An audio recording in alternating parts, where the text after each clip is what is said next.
Merci beaucoup. Ça, notre dernier invité, M. Bazin. Bienvenue. Merci beaucoup, Jean-David. Troisième L de communicateur. Cher ami Jean-David, moi je suis le secrétaire national adjoint chargé de l'insertion, stratégie, insertion professionnelle au sein de l'AFDC. Nous sommes les seuls partis politiques et regroupements à avoir reçu l'encadrement, même la formation sur le plan communicationnel. Et c'est ce qui a fait que vous soyez coordonnateur, président de communicateurs LAFDC. Et je suis aussi le coordonnateur de la dynamique et le changement. C'est maintenant une structure propre que je dirige. Le président de la République a un porte-parole, Kassongo Mwema Yamba. Et maintenant, le rôle de vous, communicateur, c'est quoi? Je viens. L'Assemblée nationale aussi, nous avons un rapporteur identique aussi au Sénat. Nous là, moi je me dis que nous sommes les relayeurs des actions du président de la République, Félix Antoine Tshilombo Tshisekedi. C'est, je peux dire abusivement, que la phrase est venue par nos amis de Triste Mémoire, FCC, qui nous ont amené cette histoire de communication, des communicateurs. Abusivement. Oui, abusivement, mais aujourd'hui, vous employez ces termes. C'est pourquoi moi j'ai pris. Vous êtes dans l'abus. C'est pourquoi moi j'ai pris l'initiative. J'ai vu qu'il y avait un désordre patent. J'ai pris l'initiative d'écrire à tous mes frères qui font ce travail de sacrifice dans les médias privés que nous avons dans la ville de Kinshasa. Demain, là, ils vont recevoir ma correspondance, leur demandant de surseoir tout ce qu'ils ont comme activité, de s'organiser, parce que dans les désordres, on ne peut pas avancer. Lorsque nous voulons porter tout haut les actions du président de la République. Tantôt, c'est vous, c'est Donald Kabasele ou bien c'est Papi Diosso? C'est des droits que chacun, là où il est, se considère comme tel. Mais moi, je suis fédérateur. Je veux la paix. Tu veux réconcilier tout Évidemment, je suis dans la démarche. J'étais en contact avec certains qui ne sont pas dans la ville-province de Kinshasa, qui sont ailleurs. Je les attends. Dès qu'ils sont ici, d'ici samedi, nous allons nous retrouver autour d'une table. Nous allons nous asseoir pour faire dissiper tous ces malentendus qu'il y a au sein de nous. Nous voulons être solides. Et ces malentendus, qui sera le coordonnateur? Parce que Donald Kabasele tient mordicus à être coordonnateur. Vous aussi, parce que vous avez été reçu par votre autorité morale, Bahati Lukwebo. Vous, en tant que coordonnateur, il y a aussi Papi Diosso aussi qui se réclame d'être coordonnateur. C'est dans ces désordres-là qu'on voit les communicateurs du président de la République. Oui, moi, je considère comme une expression démocratique, mais je détiens de là un pourcentage de ces désordres, comme si je peux l'appeler ainsi. C'est pourquoi j'ai trouvé l'initiative de réunir tout le monde. Chacun va exprimer ses ambitions. Parce que s'il y a la cacophonie, il y a les divergences d'idées, nous n'allons pas bien vulgariser les actions du président de la République. Et certains ennemis risqueraient même d'en profiter, d'en faire trop. Vous voyez, je suis là et je suis en train de dire à mes amis et même dire à certaines autorités qui ont reçu les demandes de surseoir tout, de nous laisser s'organiser et nous allons voir comment nous allons avancer dans la logique et vous qui de vulgariser les actions de Félix Antoine Tshilombo. Bahati Lukwebo qui serait derrière vous. Non. Comme lui, Donald, c'est l'UDPS et tous les cadres de l'UDPS. Hein? Jean-David. Oui, mais parce qu'on vous a vu, être reçu par Bahati Lukwebo. Moi, je suis reçu tout le temps par Bahati Lukwebo. Non, avec les autres communicateurs. Non, j'étais pas là ici. Lorsqu'ils ont été reçus, moi, oui, parce que lorsqu'ils ont été reçus par l'autorité morale, le professeur sénateur Modeste Bahati Lukwebo, j'étais à Lumbashi. À Kolwezi. À Kolwezi précisément, comme vous l'avez dit. Apparemment, vous avez toutes les informations. Vous allez prendre donc, pour vous dire, être reçu par Bahati, oui, je suis membre de l'AFDC, je suis communicateur de l'AFDC. C'est un père pour moi. Donc, si je suis reçu, donc ce n'est pas... Si j'ai été reçu, ce n'était pas dans le cadre de nos amis. Et aussi, il faut dissiper cette histoire-là. Je pense que lorsque vous allez recevoir les autres, le professeur n'a rien à voir avec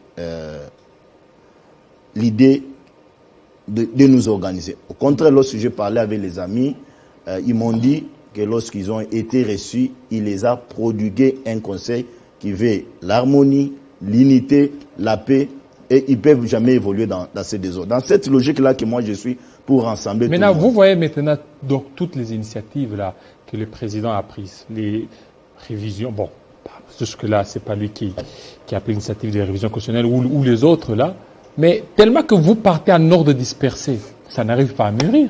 Aujourd'hui, regardez la révision constitutionnelle que vous étiez en train de défendre, mais comment vous allez défendre cette révision constitutionnelle dès lors que vous partez déjà en ordre dispersé? Je suivais tout à l'heure là un honorable député que vous avez reçu. J'avais du mal à les situer entre un philosophe, alors que c'est un législateur et un... Comment je peux dire? C'est comme s'il vous a amené des histoires... Des proverbes. Alors que lorsque vous vous lisez la Constitution de la République démocratique du Congo dans son article 5, cette Constitution donne le plein pouvoir au peuple d'élire un président de la République. Et l'article 70 limite les mandats du président de la République. L'article 219, cet article est clair qu'on ne peut pas parler de la révision constitutionnelle, même du changement, lorsqu'on est sous un état de guerre ou sous un état de siège. Lorsque vous lisez la déclaration des droits de 1793, dans son article 28, l'article 28 est clair. Les pouvoirs, la souveraineté est remis entre les mains du peuple. Et lorsque vous lisez le professeur Ntumba Luaba dans les droits constitutionnels, il est clair que les référendums, la garantie des changements de la Constitution, c'est le pouvoir, le plein pouvoir du peuple. Mais comment ne pas d'abord laisser le peuple s'exprimer, mais commencer déjà à emprunter les gens les intentions. Et surtout, rappelons-nous, les deux amis qui ont réfléchi, Mikaï et l'autre, ils nous ont donné une problématique, une réflexion scientifique, constitutionnelle même. Restons dans la fourchette, dans les raisonnements scientifiques. N'amenons pas d'abord l'intention, tout mettre dans les dos de Tshisekedi parce qu'il veut avoir un mandat de 7 ans. Alors que la Constitution va rester, Tshisekedi va passer. Et je nous rappelle ici que d'abord, lorsque vous regardez les mandats de 5 ans à un président de la République, il ne parvient pas à exécuter. Il ne parvient pas à exécuter. Et aux États-Unis, c'est 4 ans. Vous voulez encore quoi? Vous voulez comparer les pays, la République démocratique du Congo, aux États-Unis, à la France et à la Belgique, un pays à dimension continentale. Est-ce que pour résoudre un programme, il faut encore ajouter le nombre de mandats ou la durée? Vous voulez comparer les Congo à déjà des députés que vous avez reçus tout de suite là. Ils vous l'avaient posé la question sur ces vacances, s'il vous plaît. Vous l'avez posé la question sur ces vacances parlementaires. Il ne vous a pas donné une réponse. Est-ce qu'il a déposé un rapport de ces vacances parlementaires au bureau de l'Assemblée nationale? Si dans 5 ans vous n'arrivez rien à faire, même si on vous ajoutait 2 ans, vous n'allez absolument rien faire. Laissons l'opportunité. Parce que jusque-là, c'est 4 ans. 4 ans, il n'y a rien qui est fait. Laissons la chance, l'opportunité au peuple de nous donner. Mais la plupart de ceux qui proposent, ce sont ceux qui veulent, ce sont des tambourinaires, comme a dit les professeurs et les autres. Mais aucun animal ne peut quitter la forêt, venir réfléchir à la place des scientifiques. Et même la Constitution que nous avons. Pendant ce temps ici. Même la Constitution que nous avons, c'est une réflexion d'un individu qui a élargi ses paramètres mais pour aboutir à la signature. Est-ce que l'opportunité s'y prête? Non, écoutez, vous ne pouvez pas réduire un pays à une opportunité. L'opportunité, je dis oui. Il y a l'opportunité de revoir la Constitution. Nous avons la question... Pourquoi ne pas laisser que le chef de l'État termine son mandat? Il reste pratiquement une année. Et puis commencer à penser à autre chose. Jean-David, nous avons un problème avec notre Constitution actuelle. Je prends un cas. la section 10 qui parle de la souveraineté sur la question de la nationalité. Nous avons les gens dans ces pays qui ont double nationalité, mais qui se tapent la main dans la poitrine aujourd'hui. Ils veulent dire aux Congolais que nous serons les candidats en 2023, alors que la Constitution de la République démocratique du Congo dit la nationalité congolaise est exclusive. Il y a un critérium de conditions. La première des conditions à être d'abord Congolais de père et de mère. Qui a double nationalité? Et Katumbi doit avoir double nationalité. C'est connu. Et où est-ce que c'est écrit faute des pères et des mères dans la Constitution? La Constitution parle de la nationalité. Oui, mais elle parle de la nationalité. Oui, mais elle ne parle pas d'être des pères et des mères. Ah, ok, ça peut être un lapsus. Et est-ce que Katumbi a double nationalité? Vous avez des preuves. Vous voulez qu'un monsieur pareil, vous avez des preuves. Vous voulez qu'un monsieur pareil vienne nous gérer en République démocratique du Congo? Mais c'est un Congolais, non? C'est un Congolais. Vous avez ses identités. Mais c'est un Congolais. Vous avez ses identités. Non, c'est moi qui pose des questions. C'est un Congolais. Il a quitté ce pays pour aller consulter ses frères juifs. Lorsqu'il est arrivé là-bas, il était clair. Non, mais il est de père juif, non? La maman zambienne? Non, une Congolaise. Oh là là. C'est une Katangaise, non? Là, vous l'attribuez une fausse nationalité alors. Là, vous l'attribuez une fausse nationalité.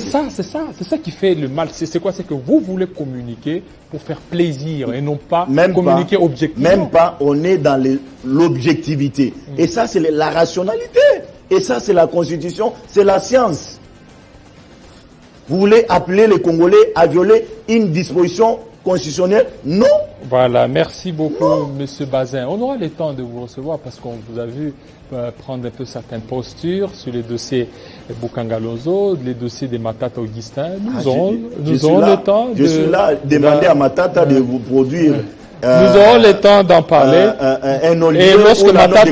Et lorsque Matata a perdu sa sœur, vous, sur les réseaux sociaux, vous avez remis en cause, vous avez dit que non, c'est faux. Il a voulu se victimiser parce qu'il a su que son dossier quittait la Cour de cassation, la Cour constitutionnelle vers la Cour de cassation. Mais il a voulu se victimiser. Ça serait en violation de la Constitution, en violation de la loi. Parce que l'arrêt de la Cour constitutionnelle, RP 001 du 15 novembre, limite, c'est que aucune autre juridiction ne pourra parler de cette affaire. Ça, c'est l'arrêt de la Cour constitutionnelle. Que le fait par la Cour de se déclarer incompétente, cela n'est pas l'extinction d'infractions ou bien des faits. Nous allons y revenir. Merci. Et les Congolais sont impatients pour voir ce Merci beaucoup, M. Bazin Pende.